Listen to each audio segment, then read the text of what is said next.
Welcome to the Miss Esquire Podcast, a community that truly believes that your network is your net worth. I'm Rahysa Vargas, and I'm the founder and the co-host of this podcast. I'm Trish Widowfield. I'm the vice president of Miss Esquire and also the co-host. And we are a community of over 11,000 women attorneys. And if you're interested about joining both our in-person or virtual chapters, you can email us at admin@missesquire.com, where we've now have over $24 million in closed business last year alone. So email us today for more information. We're so excited today to have one of our favorite people and one of our original members of the Miami chapter, She was one of the original. Vanessa Vasquez de Lara. So welcome, and you are the founder of Vasquez de Lara Law Firm, which is one of our sponsors. Yes, and also a tongue twister, I just want you to know. But before we get started, Vanessa, we do want to thank our two incredible sponsors that made season 2 all possible. We have Professional Interpreting Associates, which provides interpreting and translating services across all industries. Yes, and Vasquez de Lara Law Group, which specializes in all family law matters.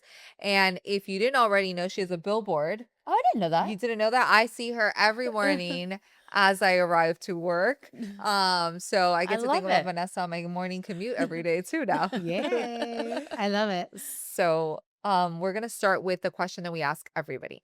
You know, the overnight success really didn't happen overnight. It takes oftentimes 10, 15, 20 years to get to where you are today. So tell me what you think the most instrumental seed is that you planted early on in your career to be where you are today.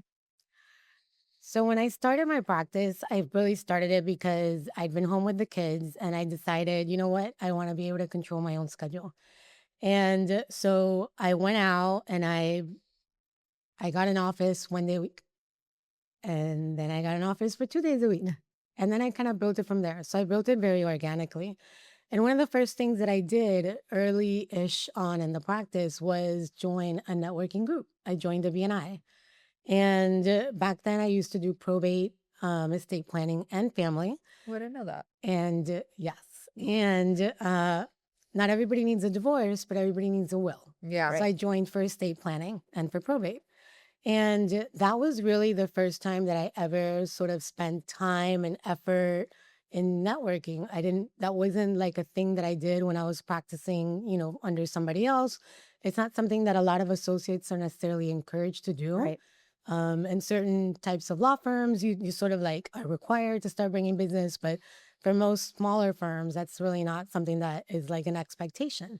So that wasn't ever something that was expected of me. So when I started to do that on a regular, recurring, sort of like required basis, that really made me start to evaluate how I got my clients. And back then I didn't have money, I had time. Mhm. So you either have time or money to spend on, on your marketing. So I had the time, and that's what I did. And I started to, after about a year in BNI, I started sort of thinking to myself, what is it how do I invest in this? Because to get a referral, there isn't anything needed other than, connecting with people, Right. etc.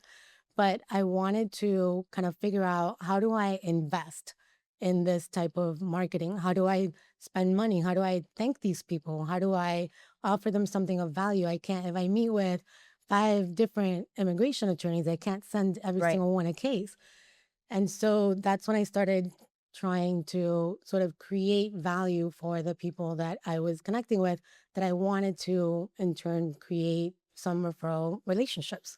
And that's when I started doing my lunch and learns and started doing my events and started doing kind of all the different things that I was doing and that we're still doing, to make sure that I'm bringing value to those relationships. I love it. And you are like the queen of doing a bunch of You different are. kinds of events and networking. So I love that. Sometimes I'm like, is she working? Like, she's like all these networking events. And, that's one thing that they don't teach us in law school. Yeah. Or even, like you said, a lot of places that you work, your first firm, they don't teach you the importance of getting your name and your brand out there. So, I mean, I give you all kinds of credit for investing so much time and effort and energy in it, because it does take a lot.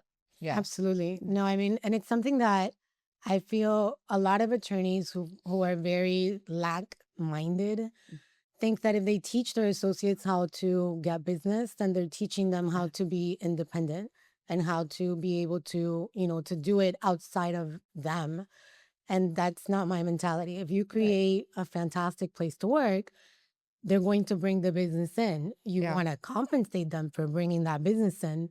But ultimately, if you are sort of closed minded and thinking that they're going to run away with the knowledge you Right. give them, then it's always going to feel like a bit of a problematic relationship. Yeah. So, So two things on that, 2 points that like already struck out. So one stuck to me is that Vanessa is actually I love your transparency of Yes. helping other people. So whether it's in our group, so in Miss Esquire, she helps a lot of people.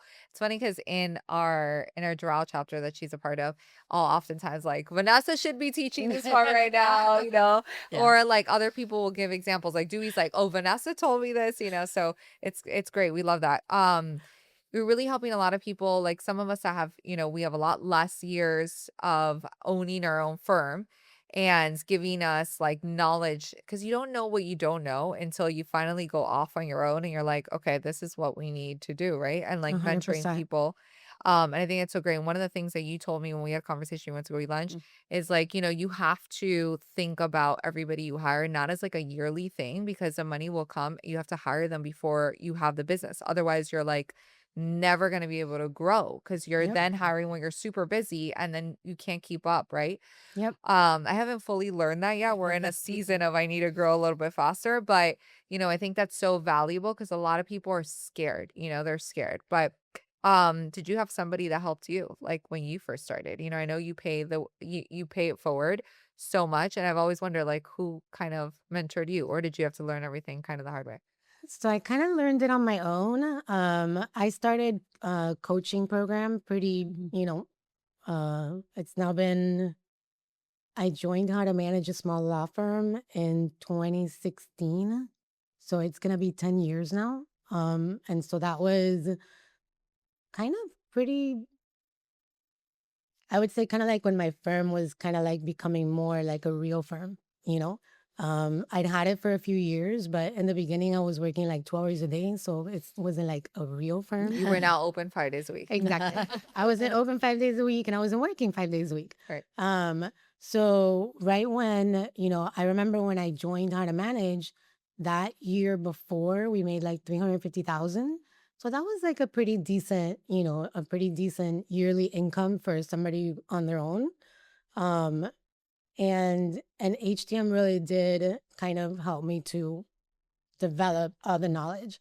I remember that at one point, my husband, who's now my COO, was like, but when are you done? Like college is 4 years. Like, what are you still learning? Yeah. And the thing is that things hit different I in bet. every different stage.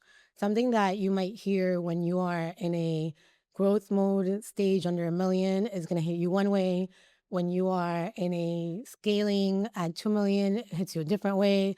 So it's like the lesson changes Mm. when the student changes, right? Right. So I'm still there. I'm still getting value. I'm still, I love the community. And I would say that they really have been the mentors that I needed and that I've had. Because there aren't, unfortunately, a lot of people who will openly share Yeah. their Yeah. successes and their struggles, and will tell you this is what you should or shouldn't do, which is exactly why I try to, as much as I can, give that kind of advice.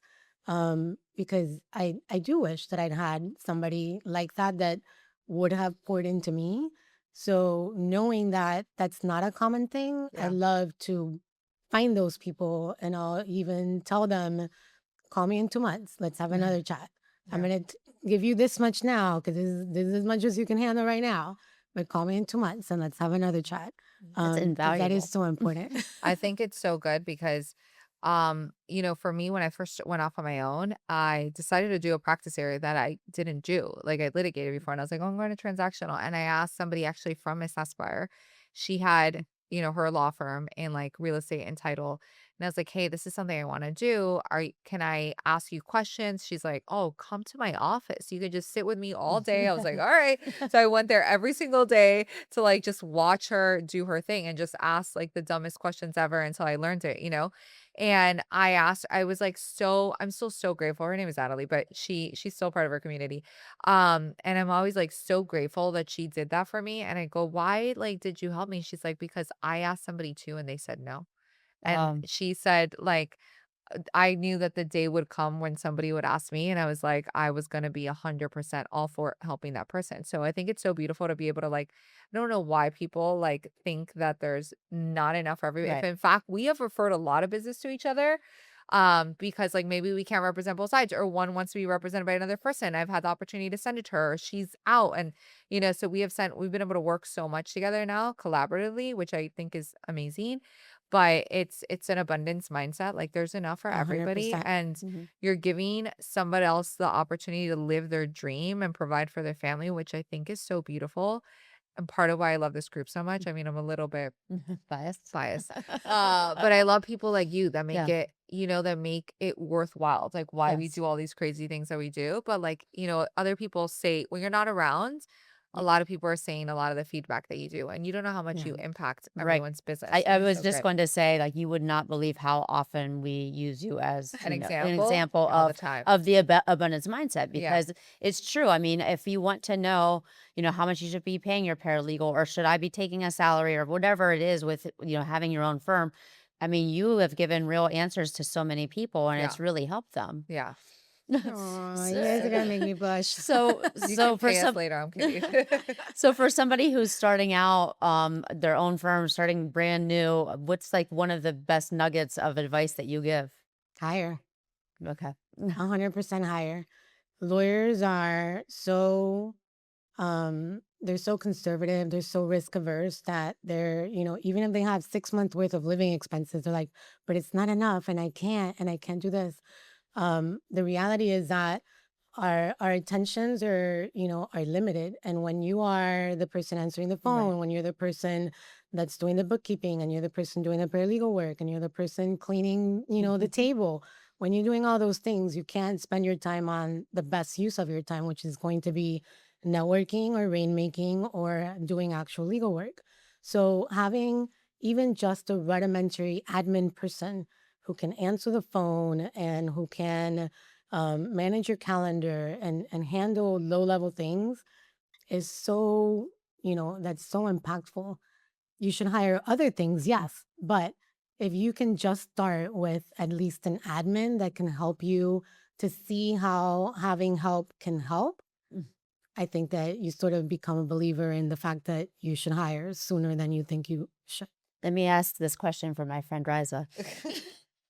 She's been using me as a lot of the example, not in a good way today. No, I'm it's a kidding. good, It's a no, it's a good joke. It's way. a joke. But how do you find the right person to Oh, hire? how do you find people that want to work? Ugh. Do you know that last week, she's saying this because last week I hired somebody, fired them same week, but then Wow. I hired somebody else same Okay. week, and they started, and during the training process, in the first hour and a half, they fell asleep twice. True story. I've Wow. actually never had anything like that Are crazy these happen. domestic or international? One was domestic, one was international. So I had a little bit of both No. last week. Okay. So I was like, One was live, one was virtual, yeah, right? and I called Trisha and I go, "Do you think I should fire the person that fell asleep in the first hour and a half?" And she goes, "You know that everyone's first day and their interviews are best day, right?" And I was like, "Oh Right. my God, wait, you're so right. Yeah, I think Yeah. that means that you got to go." Yeah. So yeah, that's why she's So, asking. so how do you? So I think maybe your interviewing process needs to be a little bit more rigorous. Mhm. Yeah, yeah, maybe you want to So come interview we for me? we we send out tests Mm. that you have to do, and people who are lazy or who don't want To do it. the job are like, this is a lot of work for an interview, and they won't Mm. bother. That's good. So, and they're not necessarily knowledge intensive. It's just how you think. So like our paralegal quiz is like, it'll give you a scenario. Like the attorney is in court and a client walks in and says, I have an emergency, and what do you do? It's really more about like how they think, Mm. as opposed to like, here's the right answer, because there isn't a right answer. It's just, what would you do if this scenario happens? It's might be another one is like a spell checking of a thing. So it's like, Details. it's kind of like, yeah, it's like seeing how they Perform. are versus, necessarily the knowledge. So good. Who developed Yeah. those? Help us. Help HTM. me. Okay, nice. Oh, okay. That makes sense because everybody knows There's an HEM has entire there's an entire workshop how to hire A plus employees. Oh, Yeah. okay. Makes a And lot of we're doing if you're in the solo small firm section, we have many, many amazing programs. But on Wednesday, for you guys, because this won't air on time, Nicole Hanscom, who teaches that course, is doing a session on Wednesday, and it's free for any section member. Oh. So anybody who The wants to solo know and how small to firm grow, of the Florida bar. yes. Okay. I love it. Okay. Awesome. So let's talk about Vanessa year 1, year 2. What did that look like? And I know you talked a lot about delegating, but when you first off, you don't know, we don't know, and then you went into a coaching program, right?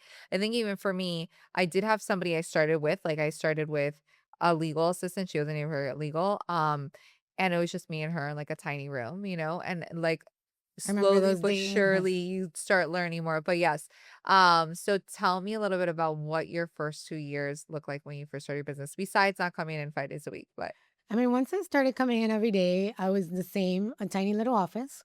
It was like, I don't know, 12 by 12. Mhm. And it got to a point where there were 3 part-timers in there with me at different points of time.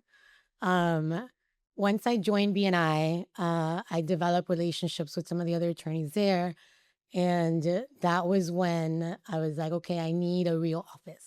Because this was an interior office. So it was a 12 by 12, multiple people, and no windows. oh My. no, I Yes. had to have windows day one. I was like, we're paying for, we don't know where we're getting the money from. Well, we got to pay for a window. I Yes. couldn't. So no windows. Oh, So when I joined BNI, I developed a close relationship with the attorneys there. And 2 of the attorneys and I were like, okay, we're going out on our own. One was quitting her job and opening her firm. One already had his firm, but it was like very small. And then me. So we found space together, and prophetically, my husband walks into this office and he goes, "You don't think this is a little small?" And I'm like, "What do you mean? This is all I can afford." Um, it was 3 offices, windows, all windows, a conference room, and space like in the middle for like maybe 2 support people, because none of us had employees. In fact, it was too small. okay. And 6 months in, we had Wow. outgrown the space. Thankfully, the landlord had, he was like, if you give me 6 more months, I'm going to have bigger space for you. He said, bet, we got this. So 6 months later, we move. 6 months later, we've outgrown the new space again. So I hate moving. The only thing that living in college dorms taught me is how much I hate moving. Since you have to clear out every single year, even though you're coming back to the same room, Yeah. you have to clear out your crap. So once I moved for that 3rd time, it's been my office ever since. What I learned there was to get much bigger space than I needed and sublease it. And that way, great. when you need the space, you great. tell your subleasers. It's been nice. And we've actually expanded that office now. 1, 2, we're now on our 3rd expansion. That's awesome. How many team members are you up to? Like 40, Wow. give or take. Yeah, and one of the things I love about how you keep some of your team members is she actually does a lot of different things, but you have full-time like childcare in your office, which there's That's no amazing. other. I've never heard of another law firm that does that. So tell me a little bit about what, I mean, I love that you did it, but why you did it and how it's going. How many kids are in here? What are the logistics of this? What does it look like? So right now we have 2 babies. Our office is expecting 3 more this year. Oh, wow. Wow, it's a very fertile group over there. So we're expecting that one of the current babies will probably get aged out, and that there will be 3 more by the end of this year. So we'll be up to 4, and that's kind of our max. So hopefully no more. But the reality is that I stopped working when I had my second kid. And the point in which many female attorneys stop working is when they have children, because the juggling becomes overwhelming and not feasible or manageable. And you sort of feel like your family needs you more than your career. So you Right. sort of, take a pause and stay home. So when our first associate got pregnant, of course, they like to do things in pairs. So then, two got pregnant, within 3 months of each other. And, and I spoke to them and I said, I know that when you have a baby, it's a really difficult time. So I want to make it as, as manageable as possible for you. So our firm has a parental leave policy. So we give you the 12 weeks. So that in and of itself wasn't something that they needed to be worried about, whether they were going to be able to take the time off, Yeah. which I wasn't able to take the time off with my first kid, Yeah. which is why I quit before I had my second kid. And I knew that the best way to ensure that they had peace of mind when they came back to work was by having their babies close by. Right. So what I told them was, I want to bring in a nanny into the office so that you guys are able to bring the babies with you and you have them nearby and you're not stressing about, I want to pick them up. these were not the kind of women that I pictured would put their babies in daycare because they're lawyers. They might be married to lawyers, or they're women who have means, who would probably hire a nanny. But a full-time nanny is an expensive proposition for anybody. Yeah. So by having it in-house, by having it be something where they don't need to worry because the baby's right there, as opposed to the baby being at home, that just really made sense to me. It made sense to them. To them, it was like a relief that I had a plan for, how they could be moms. Transition back to work. The reality is that the associates make me money. Anything that can help me ensure that they are productive is really beneficial for both of us. One of the associates said, well, but I kind of think I want to work more remote when I have the baby. I'm like, here's why that's not a good idea. If your baby doesn't sleep because they got colic, because they're sick, because the moon is shining and they decided not to sleep that night. Right. If you wake up the next day and you're working from home, you've barely slept. Your baby hasn't slept, which means they're cranky, which means that how much work do you really think you're going to get done that day when you're taking care of the baby, your work, and yourself? As opposed to if you come in, at least you're not taking care of the baby. The baby's somebody else is handling, the cranky baby, and you at least are just focusing on being productive and keeping yourself awake.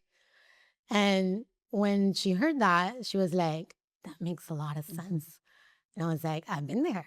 I know about babies that don't sleep. Right. So, when the babies are coming in like this, when they're not in daycare, they don't get sick. So I'm not having to worry about you staying home because your baby's sick. Right.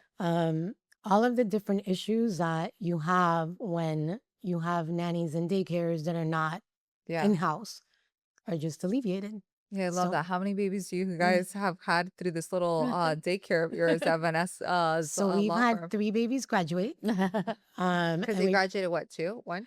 So Maya graduated. Do you guys do like a little cap and gown ceremony? I'm kidding. I'm kidding. Almost. Maya was just under 2. She graduated when we had another baby that was coming in. And then we had 2 more graduate. One sort of early, just because when the older one was graduating, mom decided to get a nanny at home. So then, the little brother kind of, stayed home with him. So yeah, but we've had 3 babies there, and it's an incredible recruiting because it's something that nobody has. Yeah. And are you willing to take 3 children? I have 3 and I'm joking. I don't know. Maybe. You don't want to take my little one. Trust me. He's getting kicked out of preschool as we speak. No, but I think it's great. My husband and I had to make the decision that he would stay home because one of us had to fully commit to working. And yes, it's Yeah. funny because now people don't know what they don't know. When you have children, people, like some of my employees will come in like, I'm so tired. I'm like, don't talk to me about being tired because you have no idea we were up 16 times last night. It's always funny because I never complain about being tired around She you. around me never. Last night alone, they woke up 4 times. So we're good. Oh my goodness. Yeah. So, obviously culture is important to your firm and, you're doing an amazing job of creating this culture for your employees. How have you managed to grow to 40 people while still maintaining that culture and the integrity of your firm? So we really make our mission, which is to make lives better in and out of family court, Mm. a cornerstone of everything that we do. That together with our values sort of is the, by the metric by which everything gets done. Mm. So that is part of our hiring. It's part of our interviewing. It's part of our daily meetings. When we are commending each other, we commend each other on making that client's life better or making that judge's life better or making that is literally how we kind of like pat each other on the back is on the fact that we have made somebody's life better. So by making it such a central part of our organization, that is something that is going to attract some people Mm-hmm. and it's going to detract or push away other people. Our firm is not I'm sure that our salaries are not the highest. I'm sure that our benefits are not as good as they could be. But what we have is something really special and our team members recognize that. I remember during our last retreat that one of the attorneys was posting pictures on social media and like another lawyer friend is like, what do you mean that you're in Colombia with your office? Why? And it's like unbelievable to other people that my team wants to hang Right. out with each other. They want to be on these trips. We've never had anybody on the team say that they don't want to go on these retreats. And we're literally taking their personal time. This isn't Right. like, we don't do like a Monday to Friday. It's like an office day. We take your weekend. We do it like a Friday to Tuesday. And they want to be there. They want to be together because they genuinely like each other. I had a one-to-one with one of my lawyers today, and we always ask on the one-on-ones, what's making you happy about your job and what's making you unhappy about your job. And this attorney undoubtedly almost every single time answers the same way for happy. My team, Mm. my team, my team. Because she came from a different type of Right. culture and a different type of family law firm that, was not as good culturally as we are. Yeah. So it's like when you've been, to the bad places, Right. you recognize the good places. And so, it's something that we pour our energy into. And it's something that we keep our focus on, so much so that we actually have something that we call team nominations. And every other week, every team member will nominate another team member based on one of our core values for something that they've seen. So it might be Melissa is nominating Mary for teamwork because she stepped in and helped out when this issue came up last week and Melissa couldn't manage it. So Mary took care of it. I love it. So imagine 40 people Mm. all highlighting the good things that they've seen in the firm happen over the last 2 weeks. That's great. Based on our core values. So it's constant reinforcement of our team values. I say you had peppered into there whenever you were saying, oh, whenever one of our team members commends another one, that's something that you encourage Yes. them to do. So is that through the Yes. nominations? Yep. Okay. So we do that every other week. We put them into our Slack, and that way people can be as expressive as they want to be. And sometimes people will write like a letter on there. And there's just such a value to knowing that another team member finds that value in you. Mhm. Yeah. So it's, family law can be very stressful and very depressing and Yeah. very negative.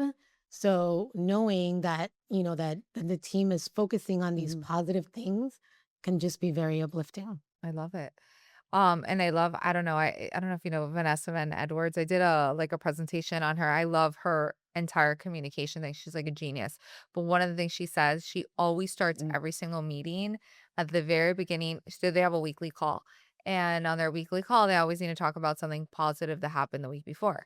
And I love that you guys do this because she says like people's mind shift Yeah. will completely shift if they're focusing on the positive every week, to the point where her employees were like, I love Mondays because, or I'm sorry, I love Tuesdays. Mondays because I know that I have to reflect on something good for Tuesday. So it's great that you do that because it's not only like helping the person that's obviously writing, but everybody around them to hear like positive things about the work that they do and how they're valued. And I love that about your culture. Thank you. I didn't So, come up with that. yeah. Another one for Another one from HTM. What can I tell you? we'll see They've you in done great things for you. we'll see you in Chicago That's then, I right. guess. What about we've been talking about all the good things of having your firm. What are some of the biggest challenges that you faced? Yeah. So, I mean, as positive as I can be, Mhm. finding good team members is always a struggle. So I feel Um, like we have to talk about it, okay? Because it's funny because I talk to people that are business owners and we all say the same thing. The hardest thing about owning your own business is finding a good team. Like that is like, I have to say, I think it's the hardest thing ever is to lead and find people that are like going to be good for, you know? you have to do a good job sort of looking for those diamonds in the rough. Mhm. Um, Sometimes they may not exist. We've been looking for what the position that we call a mentoring attorney for probably about a year now, and we haven't found it. Because that's the kind of position where it needs to be somebody with a lot of family law experience, but who wants to mentor younger associates. So we haven't found it. People with that level of experience Mhm. have their own law firm. They don't want to work for somebody else. So it's eventually if I don't find it, I'm just gonna build it. Mhm. And we'll create it from internally. But that can be, something that's one of the last things that is the biggest piece of my role is mentoring my associates. We're at 9 now. So it's Mm. even a lot for me, like for them with everything else that I do in the firm, there's isn't enough of me to go around. Um, but yeah, that's a challenge. Um, how to ensure that our marketing keeps up with our growth. Mm. The uh, There's a lot of divorces in Miami, but there's a lot Lot of of divorce attorneys. lawyers. Mm. So making sure that our marketing continues to reach the right people, continues to resonate, and people keep calling. So there's always, that push and pull of, do we have enough business to keep this many attorneys, busy? So those are probably kind of like the two biggest challenges, I would say. Yeah, I think that's good that you touched up on a little bit of marketing because I feel like, see, I see you everywhere, and I'm lucky that I get to see you, Miss Esquire. But which I guess is like one of the questions. Obviously you joined Miss Esquire for a reason, but um, a lot of people don't network when they're really busy. They only network when they're Mm. slow. Right. And I'm always like, guys, if you do that, you're going to have constant slow, and we're all going to have slow seasons, but if you're only networking when you're slow, then you're bound to have another slow period rather quickly, right? So, Exactly. I always see you out and about everywhere. You're involved in a lot of things. So tell me a little bit about how networking has like shaped your business. I mean, from that BNI period to present, I've always recognized that, like you like to say, your net Yep. work is your net worth. Yeah. Um, the reality is that a good amount of our business comes from referrals.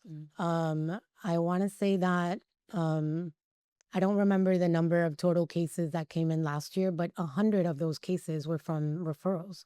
And our average is about 20 to 30 cases a month last year. So 100 cases is like 3 months worth of work approximately. So that's a lot of business from networking. Yeah. And so it's something that I've always recognized is important. And a lot of what's interesting is that a lot of our referrals come from people that don't even know me or don't know me Mhm. personally, Yeah. they don't even call me or email me to tell me that they're sending this person. Person will show up and be like, Bob sent me. Who's Bob? Bob Jones. And I'm like, Bob Jones, Miami lawyer. And sometimes I find them and sometimes I don't. And when I do, we send them a little note and a little thank you. But so it's not even like warm referrals where it's like sending me an email and telling me Right. somebody's coming. So, and that's the value that I feel is really comes from such active networking because my name is out there. Right. So people who see me at these events, Bob may not even know me. Bob may know Rahysa, and then Rahysa's like, "Oh, my go-to is Vanessa," and so Bob doesn't even know me. He's just Yeah. connected the dots. So, so that's why I feel it's so important to maintain that presence. Right. And I do agree that you have to keep networking. My associates say that all the time. Like, how do you have the energy to go to something at 5 o'clock? And I'm like, this is what I enjoy. The 5 o'clock thing is what I enjoy. Um, You're like, I wanted to not be here Or from 9 to the 4:30. exactly. So yeah. So, but I think that it's so important to build that brand, to build that, that knowledge and to make sure that you're constantly working on that relationship, on all of those relationships, because you just never know where those referrals are going to come from. But they're so valuable. I mean, at our firm, an average case, right now is around $12,000. So one good Right. connection might lead to multiple cases, which might be 24, $36,000. Yeah. That's what I've always said about networking is you just have to treat it as your second job, Yeah. and it's hard and you're tired and the last thing you want to do at the end of a stressful day is to go and mingle with, more people, but you have to do it. Otherwise you're going to lose your brand. Exactly. Wait, I love, it's so funny because you're like, I love, this is the part that I love. So I love our lunches. Obviously, I'm very biased. I love our lunches and we kind of curated a space where we don't do like happy hours and stuff. But the other day I had to go to happy hour, because they were doing an event and I hated it. And I was like, for me, like a queen of networking, because I feel like I network a lot. I cannot I think it's like the disingenuous part about it is exhausting. You work the entire day, then you go to an event at 6 o'clock and everyone's like, what do you do? Mhm. And what do you do? So it's like keeping up with like, okay, here we go for the 36th time. I'm a real estate attorney, So it's a lot. But I think the trick is finding the way that you do well at networking. I think you do a great job at like doing also because you stay The top lunch of and mind learns. because she does a lot of events, so you're like, we're gonna do chocolate tasting. Even during COVID, she's like, we're just all gonna get on a Zoom and get on a chocolate tasting right now. Let's all have lunch and get on a Zoom. But it's like you stay top of mind, but it's a different way to network. It's not always having to go to like these bars where everyone's gonna ask you, what do you do about 152 times, right? So For your lunch and learns, are those things that you develop or do you have a team that helps you? I mean, how possibly are you doing all of this and running your firm? So we haven't done any lunch and learns in a minute. Um, After COVID, so before COVID, we were doing amazing with the lunch and learns, and we were having them sponsored, and we were getting a great group of people to come. After COVID, people don't necessarily want to go out Right. for lunch. Right. So, although we still see some traction on events after hours, it made it a lot more difficult to be able to get people to come out. mm, So, we have sort of pivoted a little bit. And now we have our quarterly practice management Zooms, where that's a round table where we have different topics related to the practice of running a firm. We do Zip meetings, which is Zoom introducing professionals. So my take on it is that you kind of have to figure out what's working with the Hmm. general public at the time, mhm. and that having your own events is always going to be a way of you curating who you put together, and it's going to remind people that you exist. It's going to Yeah. remind people that you can bring value to their lives, even if it's not necessarily with a referral. But when we were doing the lunch and learns and when we still do our events, I tend to sort of high level it. Mhm. And then, yes, I have Mm. team members that can help me to That's great. execute. I don't do all the execution myself. I love it. You have to let a piece go. Yeah. And speaking of that, like whenever you grew your firm, as far as delegating, do you find it difficult, at least in the beginning, for you to actually delegate something, a piece of work or something important to somebody else? I'm a really good delegator. I feel like now she's like a delegate. She delegates it all. No, But I think I at the beginning, everyone that starts, like it's kind of because I don't think people realize how much is at stake, like especially as an attorney. Like it's your name, it's your law firm, it's your it's reputation, your license. it's your license, another thing. But it's so hard to get clients and it's so easy to lose them, Yeah. like and lose someone's trust. So it's so important. I think that's why we're such micromanagers, because like half the time we're like, you know how hard we worked on getting this? You know how many Yeah. lunch and learns you Mhm. did in order to get, so it's like, and in 2 seconds it can be gone, right? So Right. it's so important to maintain that. So yeah. I think there's an aspect of trust but verify. Mhm. So I think that, I especially with my lawyers, I try to work with them closely when we first hire them so that I can make sure that they can be trusted. And then I'm kind of keeping tabs on whatever's going on. Everything in my office still has my name on it. So it has their name, but it has my name. Right. So every service email circles through me. A lot of the emails that the attorneys are sending is circling through me. So I get to sort of keep an eye on things from a top level. Mhm. Um, do I make mistakes? Absolutely. That's a part of the business. But if I stop delegating because of a mistake, then I think that would in turn kind of cause more problems than it would be worth. So it's really more of a matter for me to trust but to verify, but to make sure Mhm. that I'm keeping an eye on it. Whenever the team senses that there's issues, they will automatically offer that client a phone call with me. So that way the client sort of feels like, okay, I get to talk to the big dog. Mhm. There's relief coming. Um, and sometimes there's issues and sometimes there's just, they need to, somebody to, kind of pat them on the back and tell them that everything's gonna be okay. Um, so I do probably delegate more than I could or should, Mhm. but um, but yeah, I'm not so risk averse. I just kind of That's send great. it out and Oh, I think it's a good thing. assume for the best. Didn't mean I for it think to it's sound great. negative. I'm the opposite. Like I feel like I don't it's I don't know. For me it's like hard because you do take so long to build up that relationship with that person. You take a whole year trying to build a relationship with somebody to send you one referral and then they Right. do and you're like, "Oh no, we cannot mess this up," So I don't know. I for me I'm still struggling on that. So we'll get a therapy session after this about how we're doing over here. No kidding. You've always been involved in a lot of the voluntary bar associations. How did that come about? What are you looking for the future of the profession? Yeah. So, I started way back when, before I had my first kid. I was in the young lawyers section of the Miami-Dade Mm. bar. I was elected without opposition to a seat that only I ran for. Maybe that should have told me a little bit about the position.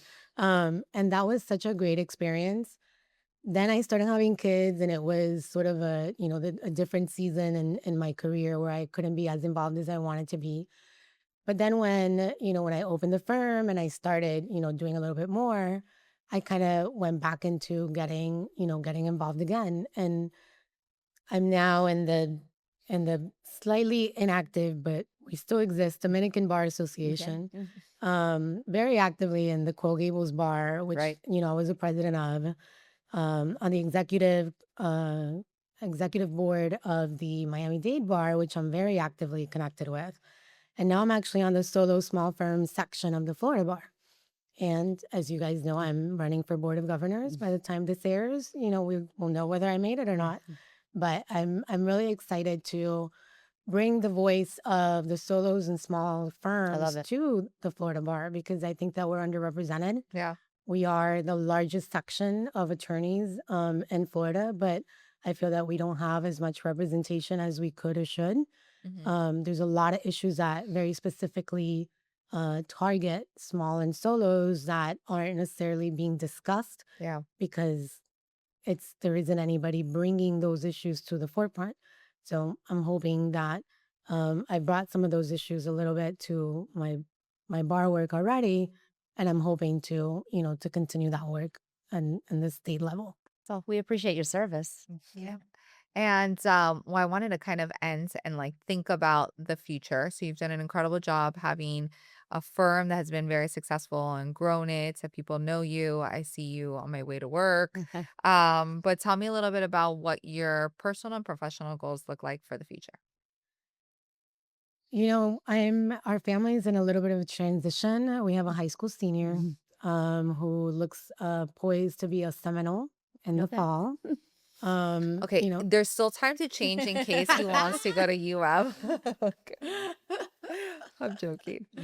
I don't know. I paid for that apartment. So we are sort of in that transition period of not exactly empty nesters because we still have a college sophomore at home because he's going to school locally, but sort of figuring out what that looks like, right? Kind of like our empty nest phase. Um, we are working hard on scaling the firm.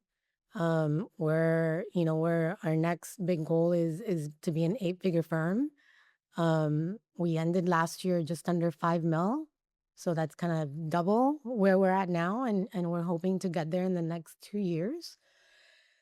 So that's going to take a lot of time and effort and push. So that's kind of like what is consuming us right now, kind of developing the infrastructure because right now my husband's my COO. We have, a head of operations, but that's it for leadership. And a $10 million firm, that's not enough Right. leadership. We definitely need more structure. So professionally, we're working on building out, kind of like the structure that we need to be able to grow. Personally, kind of figuring out what I'm going to do without any kids Mhm. that rely on me, I guess. As you guys know, we foster. So it may just be an opportunity to do more fostering. Or you can just all lend you some of mine. I will gladly take some of yours for the weekend, just the weekend. So yeah. That's awesome. Where can listeners find you or connect with you more? So I am in all the social media channels. We're on Facebook, Instagram, TikTok. I even think we're on Twitter. Yeah. Our website is familylawprotection.com. And anybody could reach out to me personally at Vanessa@familylawprotection.com.